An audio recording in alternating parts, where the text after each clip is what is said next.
And with that, the bloke with the Dennis Menace jumper, now a T-shirt, came over, looked at the dread-filled Anthony Augustus, handcuffed in the back of a police car, and said, oh dear, what a sorry state of affairs. Thieving whilst on holiday. Just think of it. If they'd have won that bloody lottery, they wouldn't have had to resort to such things. Oh well, I suppose we'd better get back to the Nick and get them out somehow. Yeah, I suppose we better. Bleeding thieves. But I think we'll let them sweat it out first to atone for their misdemeanours. There's a bar across the road. What say we pop over there and have a few San Miguels? Dennis and Menace joined us and we sat down at the bar and took our first sips of San Miguel. Dennis sighed and said, to win that bloody Euro millions, eh? Me, Jeff and Julie made our way to the local police station and were allowed to see Anthony and Augustus, albeit from the other side of the cell bars. They were huddled together into a corner looking petrified. They both come up to the bars, sweating and shaking with fear. David, Jeff, I know we haven't seen eye to eye in the past, but let's bygones be bygones. You've got to get us out of here. It's going to be okay. The chief of police here said he'll settle for a fine providing you behave yourselves and stay away from the arcade. Oh, you mean his retirement fund, more like? We'll be along in the morning to square things up and you'll be a free man. The morning?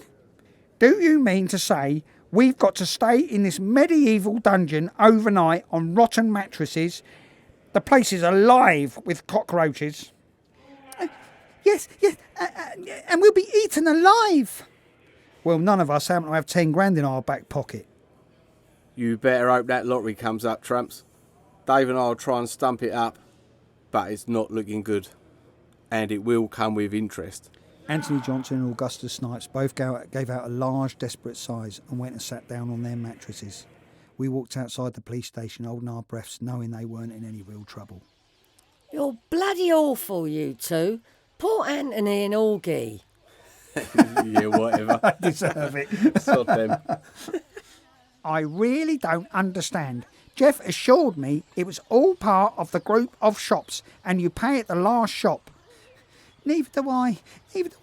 But I bet David was behind all this somewhere. And in the morning, company chief executive Robert Sharp turned up and paid their fine. He wasn't angry in the slightest. Unbeknown, found it most amusing. At last, Anthony and Augustus were free men and went straight back to the hotel.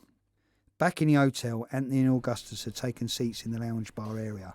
And when Bob Sharp arrived, they got up and stood to attention like a pair of naughty schoolboys. The expressions on their faces looked like they just spent a night in Colditz. Mr. Sharp, this has all been one big misunderstanding. I can vouch for that. It was a terrible misunderstanding. We'll discuss this, and if I find there has been any misdemeanours, there will be reprimands. Yes, Mr. Sharp. I fully understand. Me too, Mr. Sharp, sir.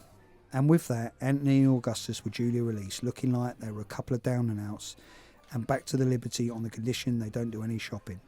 So with all the fun and games over, it was time to take Julie out for a day trip and a bite to eat. I had a feeling it'd be no roadside tapas bar with Julie, and my gut feeling proved to be true. After the afternoon stroll around, Julie dragged me into a plush restaurant. Julie sat down for her evening meal where she did her usual. Oh, I'll have a lobster pot, please. Extra large. A large jug of sangria. 2 bottles of Rioja.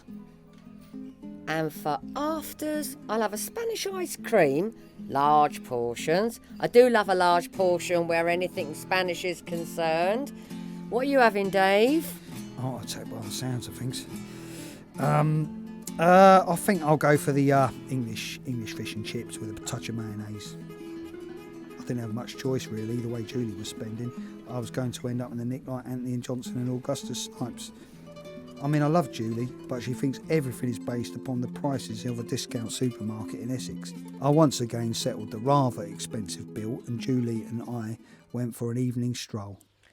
I mean, Barcelona, nice place, but I haven't seen sight nor sound of Sistine Chapel or the Rembrandt. All part of Barcelona's culture. I mean, I'm a very cultured person, you know. Oh, I see that, Julie. You're a living and breathing encyclopedia, you are. So we finished off our pleasant evening stroll and went back to the hotel, got a couple of seats at the hotel bar, when Jeff came over to us and said to me and Julie to follow him to see a sight that was too good to miss. A chef let us take a quick peek in the restaurant's kitchen, and lo and behold, there was Anthony Johnson and Augusta Snipes with their sleeves rolled up and wearing pinnies and doing the washing up. Jeff explained to me that Augustus's card had been declined for the 3-course meal, and the hotel manager gave them the option of another spell in the nick or do the washing up.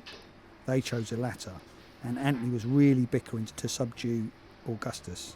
Well, in the words of Oliver Hardy, that's another fine mess you've got me into, Augustus.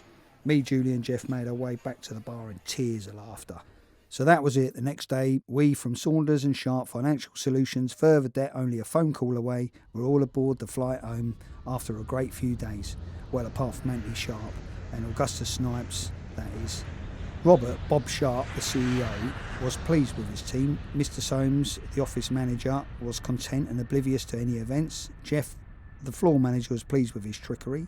The rest of the team all had hangovers, and me and Julie were more than happy and Orpington bound where kebabs were in order. The plane took off. To my right was Dennis the Menace saying, to win that bloody Euro Millions.